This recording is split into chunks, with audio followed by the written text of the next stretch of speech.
好，各位大家好哈，很高兴这一次有这个机会来这边跟各位见面。那本来应该是现在我应该人在加拿大跟大家在一起啊，那可是因为疫情的关系，再加上我自己个人的一个工作的问题，所以只能现在用这种录影的方式来跟各位见面，所以真的是非常非常的抱歉。好，那我今天主要是要跟各位讨论一些有关移民文化的一些问题哈。可能也是因为我自己在美国读书读了8年的时间，再加上我也曾经考虑过，不是考虑过，应该说我已经曾经申请过要到加拿大移民。再加上这些年，我一直长期在关心印尼的这一些华人移民，还有台湾有很多来自印尼的这些移民朋友们，他们的一些文化的相关的议题所以才促使我想说，我是不是可以来讨论一下这些表演艺术文化，在台湾或者是印尼这些移民朋友圈里面，他们对这种文化认同的一个概念是什么啊？会提到要讨论这种移民文化，其实应该先从我的一个印尼的这位助理开始聊啊。我之前曾经跟我这位印尼的助理他当然他是印尼人了，在聊天的过程里面，我们提到台湾跟印尼的这些文化发展的议题。那他就很有趣啊，他说，我们印尼非常非常的穷，可是我们可以让我们引以为傲的，大概就是我们的文化了吧？我们穷的只剩下文化。其实当我听到他讲这句话的时候，我想到的不是穷的问题，我想到的是他怎么那么有自信讲出穷的只剩下文化。其实我身为一个台湾人，说实话，我不太敢说我们穷的只剩下文化。当然，台湾不至于穷，可是我没有办法有那么强烈的这种文化的自信心。可是，身为一个印尼人，他怎么会有呢？这个是让我最感觉到很讶异的一点前几年了，我想如果长期住在台湾的朋友就会知道，几年前 LA Boys 他们从美国回到台湾的时候。然后他们每次上电视的时候都说他们不会讲国语所谓的这种国语他们只会讲闽南语。这是一件很有趣的问题。反而我们在台湾，其实我们大部分的人都只讲国语。很多人其实对于这种所谓的方言，不管是闽南语也好，客家话也好，慢慢的不会说了。我就讲我自己的儿子就是这样的例子我每次有时候跟他讲闽南语的时候，他就用国语回我。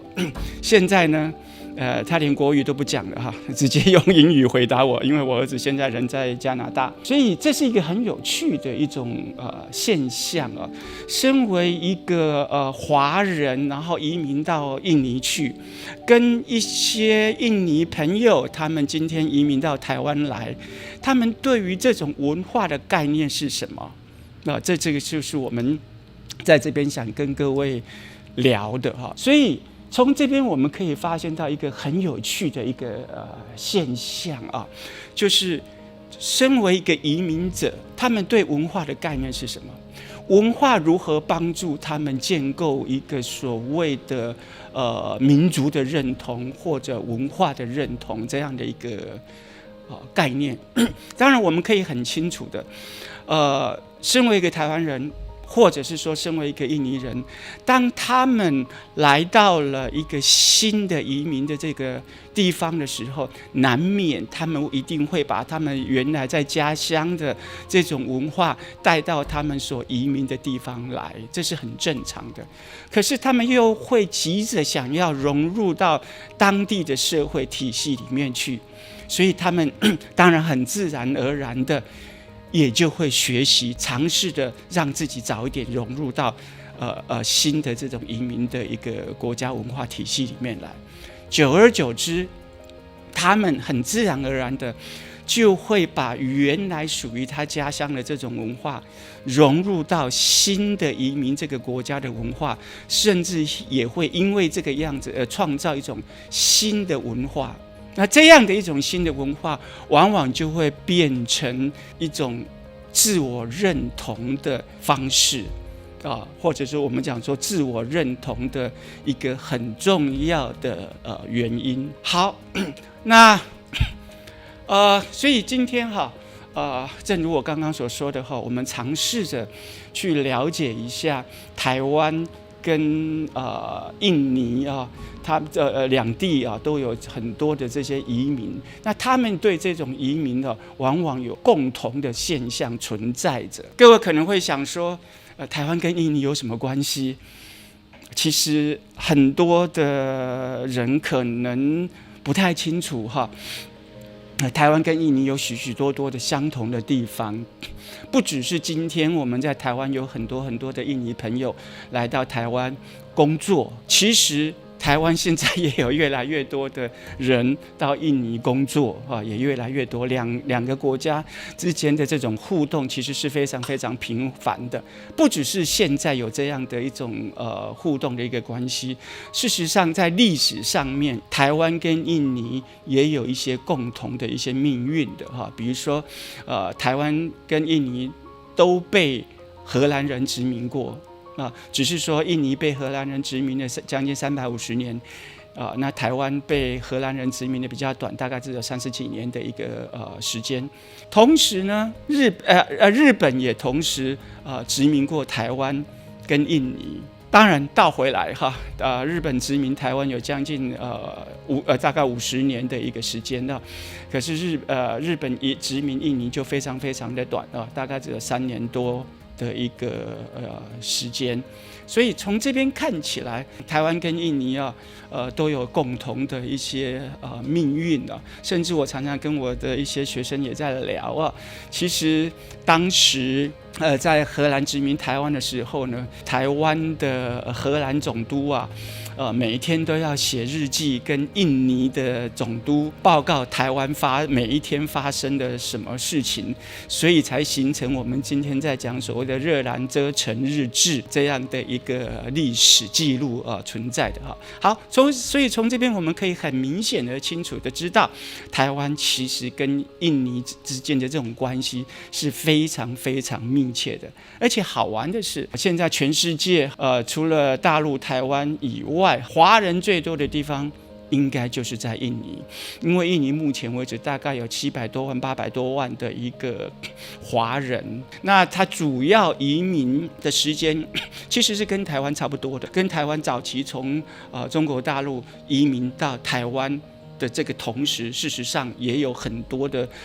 大陆的这一些移民到东南亚各国去，所以台湾跟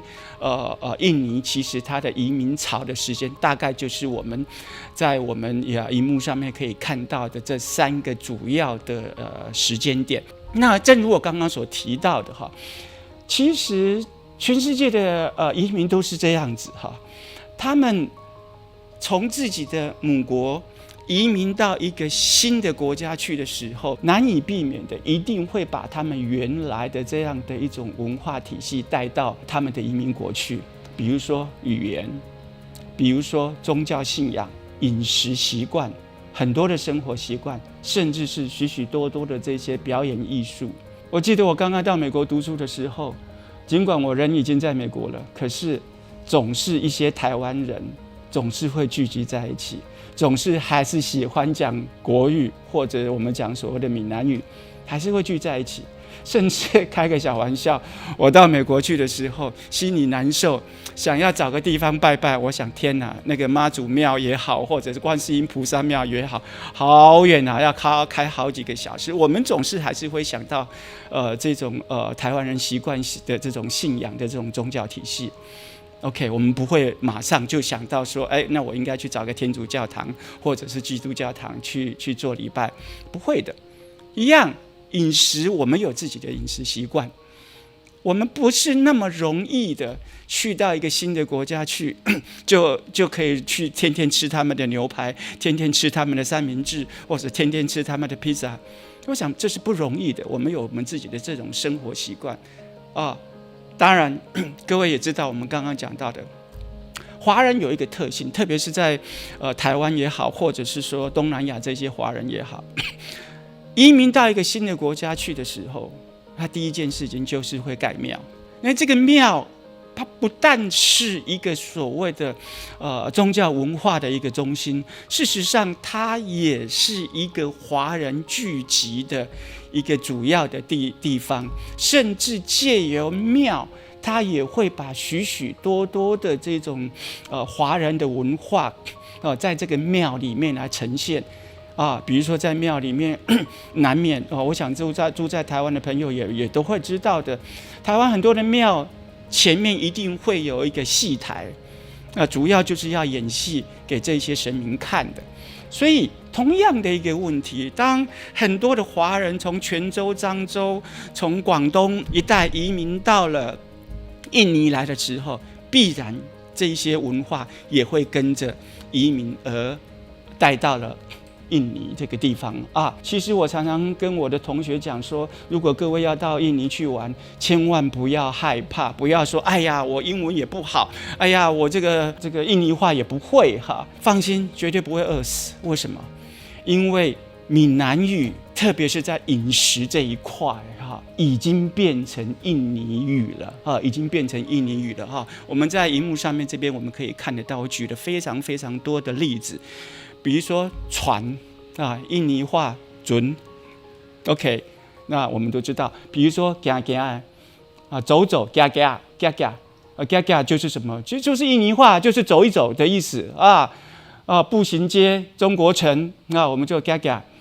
OK， 或者我们常常吃的豆腐打呼，你不会讲没关系，你就讲打呼，讲闽南语就好了。一样，印尼话也是打呼得一样，ben西或者肉包八包米粉米师傅红包15枚布袋戏。各位可以看到最右边的这一些全部都是印尼语可是事实上也通通都是闽南语所以各位来到了印尼之后，你随便找一家店，你跟他讲闽南语就好了。为什么？因为闽南文化事实上已经进入到印尼，成为印尼文化里面的一部分这就是一个非常非常明显的这种华人文化跟印尼文化结合的这样的一种现象。华人也把许许多多的这种华人文化带到印尼来了。好，带到印尼来的华人文化何止只是这些饮食，不止，非常非常的多。各位可以看到我们荧幕上面所显现出来的最右边这是印尼华人的寺庙。各位不觉得跟台湾的寺庙很像吗？更像的是什么？各位可以看到右下方党基，台湾也有不是吗？台湾很多寺庙都有很多的党基，各位可能很难想象，其实在印尼的党基的流行不在台湾之下这样的一种宗教文化也是一样，从中国大陆带到了台湾，带到了东南亚这些国家好，当然我们刚刚也提到了饮食文化所以各位在中间上面的这一张照片是我在加里曼丹岛山口洋那一边拍摄的一张客家人的那种小吃店里面有许许多多的这些客家的饮食，在这边都可以吃到的中间下方呢，各位可以看到那一张照片很久了那一张照片大概是在19世纪末20世纪初的时候在雅加达附近的一些华人聚集在一起，然后从中国大陆这边邀请了大陆的这一些戏曲的一个团体到雅加达来做演出。事实上有许许多多的印尼当地的人也会去看这一些从中国大陆带来印尼的这些华人的移民的这种文化。在这个荧幕里面我们可以看到最左边的这张照片这张照片是非常有趣的。各位会发现到它就是跟台湾也好，或者是中国大陆泉州那边的布袋戏几乎是一模一样的，都是属于这种小型的、早期的、最传统的这一种布袋戏的一个形象啊。所以布袋戏事实上不只是在台湾很流行啊，甚至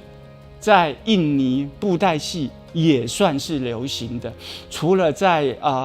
有一段时间印尼排华的在那一段时期里面布袋戏或者是说很多的宗教文化，华人的这些宗教文化都被禁止了以外，其实这些华人的文化在印尼是非常非常普遍而流行的。会有比较大的不同在于哪里？在于印尼的这些华人文化，他们很努力的在坚持他们祖先从中国大陆移民到印尼当时的一个形态因为他们为了要让这些华人们能够感受到跟母国跟他们之间的这种关系的一个连结所以他们不会那么容易的去改变这一些传统的文化那当然在台湾其实也是很努力的，特别是在早期也是很努力的在去跟中国大陆产生一些连结，我们也可以看到。可是当然慢慢的后来因为历史的问题，因为政治上面的问题还有一些文化认同上面的问题，所以慢慢的台湾才慢慢走出属于今天我们自己的一条路出来也因为这个样子，我们也可以发现到，其实台湾这一些所谓过去中华传统文化，其实这些年来也一直慢慢的做了一个比较大的一个改变是走出属于台湾人的这样的特殊的一个文化体系出来了其实会发现一个很有趣的一个现象在印尼其实他们保存了这些华人，其实他们保存了非常非常多样的这种表演艺术形态，尽管他们经过了1965年一直到2000年这一段期间里面所谓的新秩序运动这种排华的这种现象可是中华文化并没有因为这个样子而流失了，只是说换另外一种形态在民间的体系里面去保留住。所以我们现在如果各位有机会可以进入印尼的这些华人的这种社群里面各位就可以发现到，事实上我们在台湾可以看到的很多这种来自闽南的这种文化体系，甚至是广东的这种文化体系，在印尼也几乎都被保留下来了。除了我们刚刚讲到的许许多多的这些饮食、宗教以外，我们可以在印尼一样可以看得到布袋戏，我们在印尼一样可以看到跟台湾很类似的这一种闲时傀儡戏，或者是皮影戏，甚至我们在台湾的南管或者我们把它称为南音一样的在印尼一样有特别是南管这种音乐形态，其实不只是在印尼在菲律宾甚至发展得更好。我们在台湾，我们可以看到许许多多的这种北管或者是八音的这种表演我们可以看到很多的丧葬仪式，或者是说早期在很多的喜庆宗教活动里面都可以看到八音的这样的演出一样，印尼也有，甚至这几年台湾很流行的所谓的国乐也好，或者在印尼他们称为所谓的华乐团也好，一样有更何况是舞龙舞狮。在印尼的华人的社群里面，舞龙舞狮是非常非常普遍的过年过节，甚至是新居落成或者百货公司开张，通通都会有这种舞龙舞狮的一个演出。而且更好玩的是，这些舞龙舞狮的演出，这一些布袋戏的演出，这一些南管音乐、八音的这种音乐，它不再只是华人在演出了，甚至有更多的这一些印尼当地的人他们也投入在这样的一种华人表演艺术的一个形态里面了。所以从这边我们可以看到，在印尼许许多多的华人的努力，他们如何的把自己华人的文化带到印尼去，产生一些连结。我想从这些例子里面看得出来。当然我们刚刚也讲到了，华人他不会只是把自己的文化带到印尼来，为什么？因为他们更重要的一件事情是急着想要融入到印尼的那样的一个社会体系里面去，他们期待印尼当地的人能够接受他们，然后去产生一种我们讲所谓的多元文化的思维，一种多元文化的社会，然后能够让华人能够跟印尼当地的这些人能够融合在一起。所以华人不会仅仅只是把华人文化带到印尼来，他们更重要的是会融入到印尼的这种传统文化体系里面去。所以很多的华人他们可能会开始去演奏印尼的甘美朗，很多的华人可能会开始去学习印尼的这种传统舞蹈，帮助自己让这一些印尼当地的人能够接受，而这一群华人在印尼生存生活。当然也因为长期几百年下来的一个结果，华人的文化慢慢的融入到印尼的文化体系里面，甚至已经变成印尼文化的一部分了。我们这边我这边准备了2部影片，我们可以稍微简单的来看，各位一边看一边思考一下，这样的一种华人文化到底跟我们今天在台湾所看到这种华人文化有没有什么样的不同？或者你会觉得很熟悉，可是怎么看还是怪怪的啊？各位一边看，那一边思考一下，到底哪里你觉得怪怪的哈？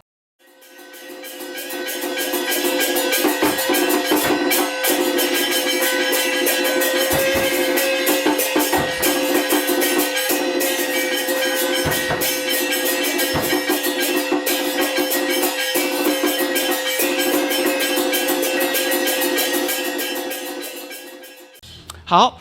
我不晓得各位有没有觉得哪边怪怪的，可是你会觉得跟台湾好像一样啊，都一样啊。小型的布袋戏，小型的那个彩楼就是那个舞台用的乐器，它也是我们传统用的这种北管的这种乐器就是我们刚刚讲的八音的这种音乐形态，跟台湾几乎一模一样啊。可是各位有没有觉得哪里怪怪的第一个，各位有没有发现他讲的话你都听不懂？为什么？因为如果我们在台湾演出看这个布袋戏的话，他一定用闽南语。那对很多的台湾人来讲，闽南语应该还算熟悉，应该听得懂啊。可是我们却刚刚看到的这部影片里面，我们完全听不懂。为什么？因为他用印尼话，因为只有用印尼话，印尼当地人才会听得懂呀，要不然你在用闽南语在演布袋戏，本来印尼人对布袋戏就已经很不熟悉了，再加上你又来一个用闽南语在演，不要讲闽南语，就算你今天用国语，他们也一样听不懂啊，除非你用的是印尼国语。对，所以他们就用印尼话来演布袋戏。只有这样子，才能够让印尼当地的人能够了解华人的文化各位如果有注意到那个主演，对不起，他不是华人。现在在印尼演布袋戏的人，早期都是华人，之后几乎都是印尼当地人。所以我常常在开个玩笑，在印尼谁在发扬中华传统文化？不好意思华人急着赚钱，没时间去学这种传统艺术。最后在发扬中华传统文化的人是谁？印尼当地人，而不见得是华人。可是当然华人投入的也蛮多的，多在哪里？出钱出力。可是演出不好意思就大部分是印尼当地人了不只是布袋戏是如此，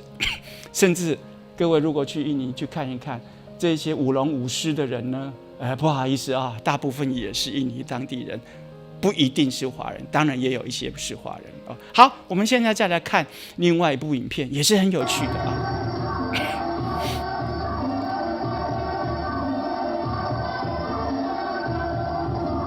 好，我们大概简单的看一下啊。在这个舞蹈里面哈，我们可以看到2位资深小姐姐哈，在跳这个舞蹈。当然2位其实都是电脑工程师哈，可是他们从小就学印尼的舞蹈。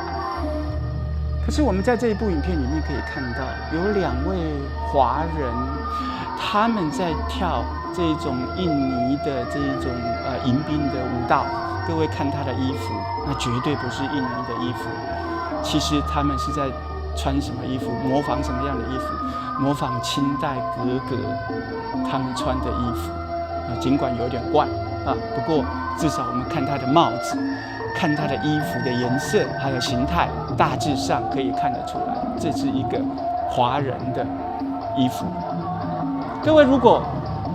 听得到很清楚那个音乐的话，那个音乐也是很特殊。为什么？因为它用了中国的胡琴，用了笛子，可是呢，它同时又加了西方的小喇叭。更重要的是什么？它还加了印尼的传统乐器甘美朗，把3种不同的文化混合在一起，成为印尼很特殊的华人文化。借由这一些华人文化，去建构属于印尼华人特有的一种文化也好，民族也好的一种认同体系，这个是比较值得我们去注意或者是去关心的一个点。返回来这些年来，其实有越来越多的印尼的朋友来到台湾，特别是从1989年开始，台湾因为劳工短缺再加上整个社会结构的一个改变，有越来越多的台湾人娶很多来自印尼的这一些太太在以劳工来讲大部分的来自印尼的这一些劳工，大部分是来自东爪哇跟苏门答腊岛的这一些移工是比较多的。在于婚姻关系而来到台湾的，最多的是来自哪里？来自加里曼丹岛有一个城市叫山口洋，主要原因是因为山口洋这边的人大部分是客家人，那因为他们在山口洋都是讲客家话，所以在台湾娶最多印尼太太的人呢，大概都是集中在桃竹苗，还有哪里？高雄、屏东的6堆地区，因为这2个地区就是台湾客家人最集中的区域，所以很多台湾的客家男孩子往往都会娶山口洋这边，因为文化一样，语言一样，所以他们来到台湾的适应的地方就会比较快，比较问题不大。所以这些年来，当然我们还没有去提到，像比如说很多来自印尼的这一些学生，在台湾也越来越多，越来越多。当然这个是台湾的一个国家的一个政府的一个政策。所以今天其实来自印尼的这一些朋友其实是不少的，是非常非常多的。他们在台湾也慢慢形成一个很重要的聚落，对台湾的影响也是越来越大了。早期台湾的流行音乐文化就已经受到印尼的影响蛮大的台湾有很多的流行歌曲其实都是来自于印尼的一些民歌像比如说邓丽君大家耳熟能详的邓丽君的歌曲《甜蜜蜜》或者是连我妈妈都会唱的《梭罗河畔》好，还有传歌那在印尼叫星星所 OK， 好，这一些曲子都是我们耳熟能详的只是说都已经被用中文国语来演唱。好，我们现在来听一下一些伪印尼人对不起，我所谓的伪印尼人是他们其实都是台湾的朋友那穿着印尼的衣服然后临时赶快去学用印尼语来演唱这一些我们耳熟能详的歌曲，我们可以来听一下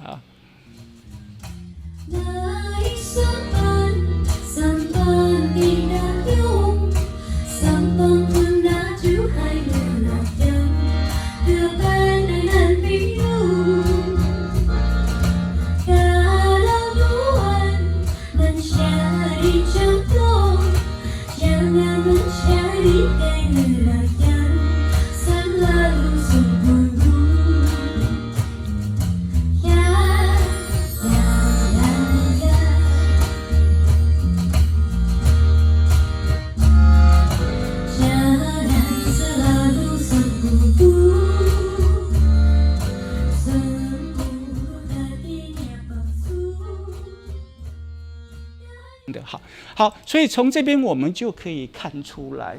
其实印尼文化进入台湾已经很早了已经很早了。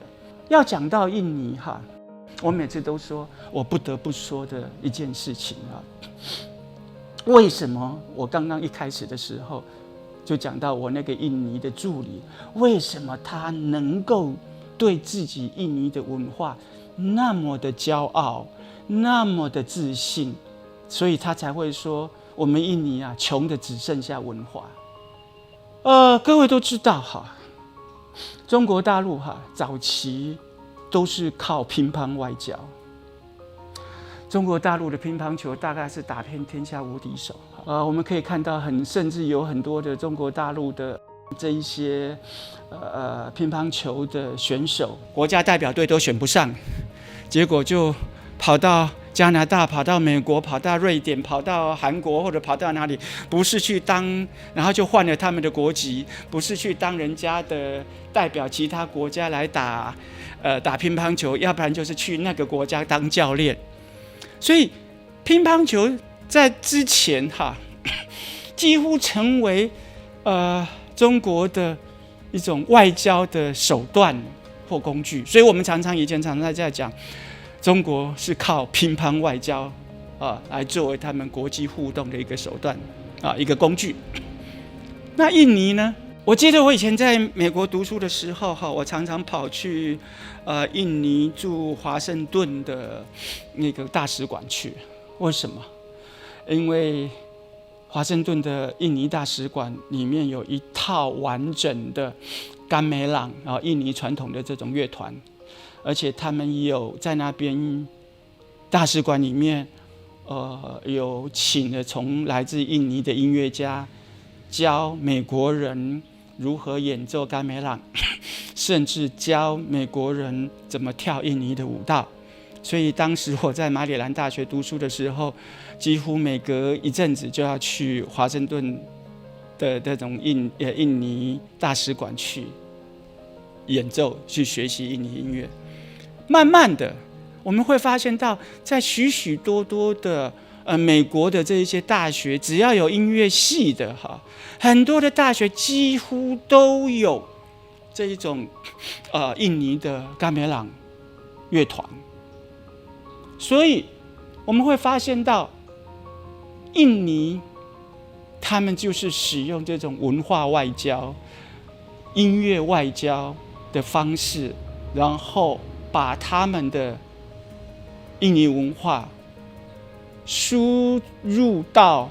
其他世界各国去。终究文化其实是一种软实力的呈现我们这边可以看得到，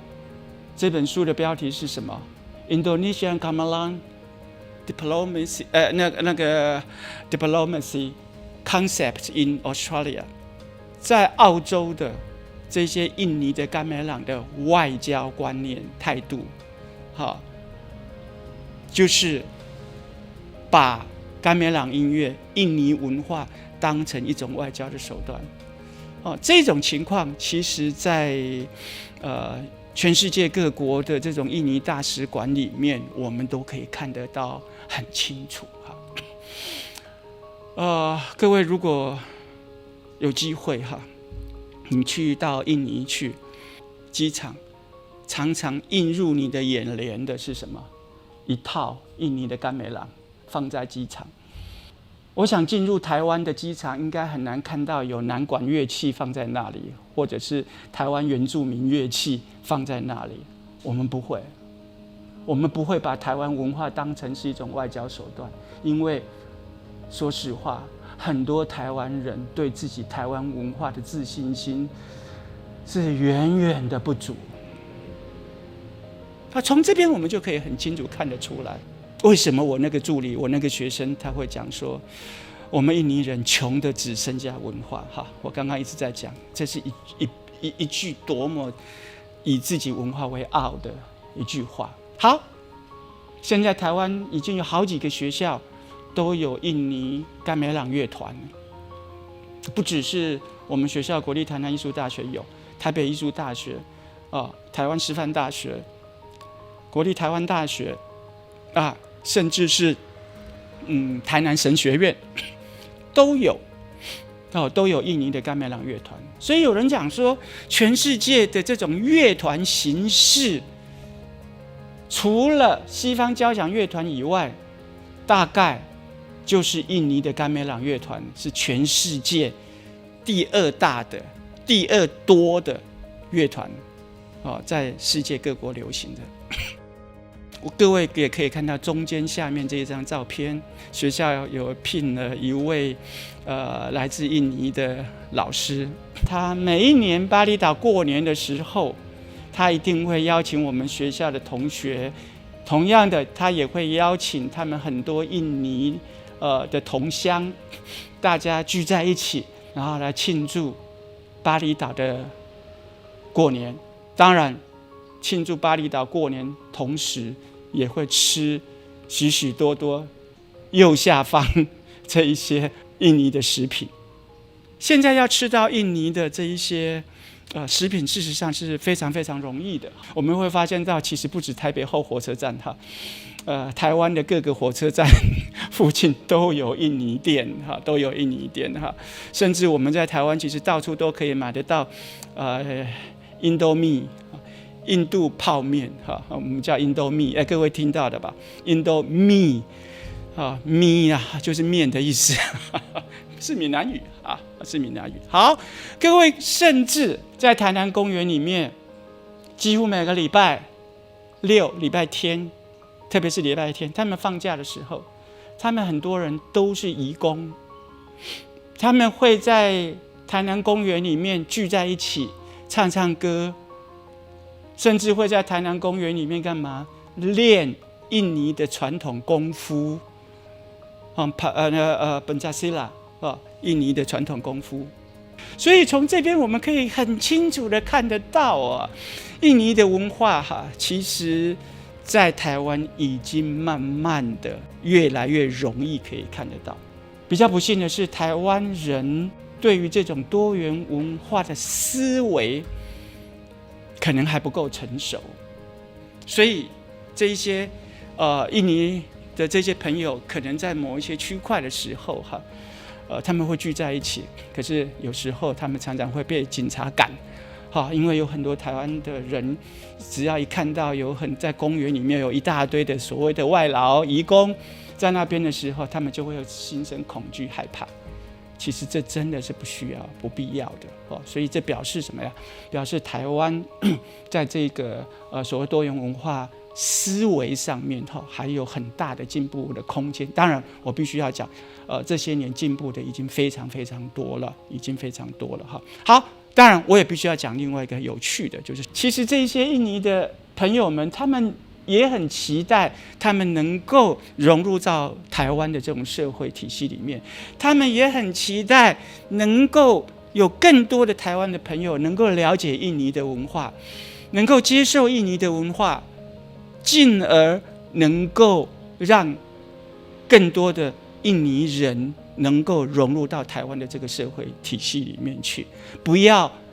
再看到他们就恐惧、就害怕，就觉得他们好像一定会闹事一样。事实上不是这个样子的体系里面。好，各位可以看得到，这是一群在屏东东港的一些渔工，专门在帮忙捕鱼的。屏东东港各位可能都会知道，每一年都会有一次送王船的这样的一个宗教仪式。那送王船对屏东东港人来讲是一件非常非常重要的一个宗教仪式，在那一天他们也不出海捕鱼了，那怎么办？这一些移工其实他们也很认真、很努力的想要融入到台湾的传统文化体系，所以有很多的移工也会借由这种宗教活动去展现印尼的这种文化。所以各位可以看到，在这张照片里面，就是很多的这些印尼移工，他们早早的准备一些表演，然后在这样的一个送王船的这种仪式里面，他们也表演，融入到台湾的这一种传统文化体系里面的，而且特别是这种宗教仪式活动。可是各位，其实这些移工，他们几乎都是穆斯林，可是他们为了要融入到台湾的传统文化里面去，而参与了台湾的传统的民间宗教体系的这种宗教活动。各位知道，伊斯兰教是一个一神教的，世间无主啊，没有其他的神啊，唯有阿拉呀。他们是有这样的文化的，结果嘞，他们为了要融入台湾的文化，融入台湾的社会体系，他们一样参与了台湾的宗教的庙会活动啊，这是一个真的很不容易、很诚恳的这样的一种行为哈。好，不只是这一个哈，其实这些年来，台湾也有很多很多的一些朋友，也很希望能够创造一些平台，让这些来自印尼的这些移工朋友们，能够去讲述他们内心的世界所以接着下来，我们就是要听一首前几年获得金曲奖的一首作品流行音乐的一个作品那在这个作品里面，我们可以看到他们邀请了很多来自印尼的这些移工参与演唱然后去表述移工的一个环境跟生活。好，我们来看一下一小段而已哈。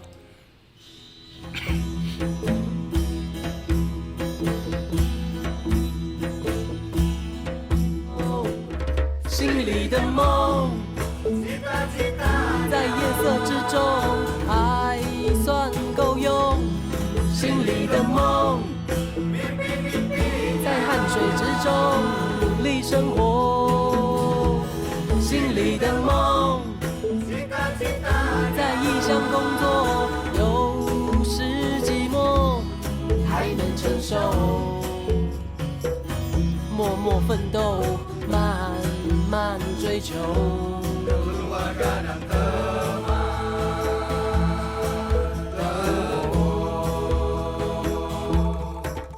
我们可以看得出来你的这些印尼朋友们，他们真的不只是对台湾的经济工业的发展有很大的贡献事实上他们也丰富了台湾的文化，变得更多彩多姿。好，从刚刚我们看到许许多多的华人移民到印尼去，他们是如何用文化来建构印尼华人的这一种文化认同。当然，我们今天在这里讲他们是印尼华人，返回来讲，其实他们是华裔印尼人。为什么？因为他们的家已经在印尼了，他们就是印尼人。特别是当他们来到台湾的时候，他们认同的不只是台湾这一块土地的文化，其实他们可能更认同的是他们移民到印尼，或者是他们本来就是印尼人，然后来台湾工作的这一些人，他们更认同的当然是他们原来的这种文化体系。所以他们来到台湾，很认真的去建构这些印尼的文化认同，或者是民族的认同。所以我们就会发现到，很多人都会把艺术其实有时候我不太喜欢讲艺术，因为我不太知道什么叫艺术，因为艺术这样的概念往往是来自于西方的对于美的追求。可是对更多的人而言，这一些今天我们讲的所谓的艺术，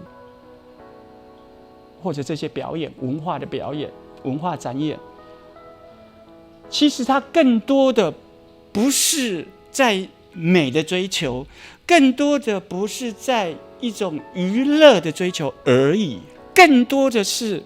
其实是在建构属于不同民族、不同文化的人他们的一种社会空间的营造，而使得这一些文化或者这些表演成为一种实践，成为一种文化的表述，借由这一些表演艺术来帮助这些弱势的族群去创造、去形塑、去做一种社会文化民族的一种协商的一种方式。更重要的是什么？借由这一些传统文化，借由他们创造出来这种新的移民文化，去巩固这些移民他们的一种文化认同的一种积极的力量。好，所以我们讲了那么多所谓的移民文化，不管是华人移民到台湾，移民到东南亚各国去，或者今天有许许多多的印尼人、东南亚各国的朋友来到台湾这一块土地。现在的社会、现在的国家很少有那一种所谓的单一民族、由单一民族所建立的国家，没有。不管是在美国也好，在加拿大也好，甚至是在台湾，其实可以说它不是一个移民的社会、移民的国家。可是今天台湾也有来自许许多多国家、民族的人聚集在这一块土地上面。所以，正如我刚刚讲的，世界各国都在努力的建立一个多元文化的社会体系，当然同时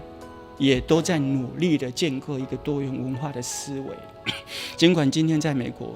它绝对是一个移民国家，它绝对是一个多元文化的社会体系，可是美国真的做到了多元文化的思维了吗？没有。如果美国真的做到一个多元文化的思维的话，就不会有那么多的枪击案，就不会有那么多的种族歧视的问题，不是吗？那这表示什么？